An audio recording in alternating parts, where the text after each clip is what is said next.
పక్షమై పేదల తరపున గలం ఎత్తినాడు. ఆ ఎన్నాళ్ళు ఈ కన్నీళ్ళని కొట్లాడుతున్నవాడు.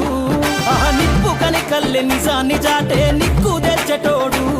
కడు పేదల కష్టం తెలిసి కను విప్పై కదిలిండు.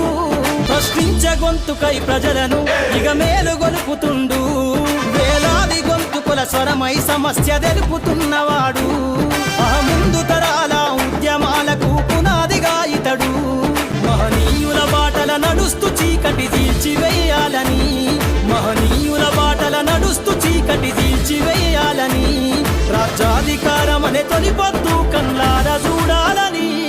అరయుద్ధం అయుద్ధం మిగిలే ఉన్నది ఉద్యమ నేలనా. ప్రజల పక్షమై పేదల తరపున గలం ఎత్తినాడు. ఆ ఎన్నాళ్ళు ఈ కన్నీళ్ళని కొట్లాడుతున్నవాడు.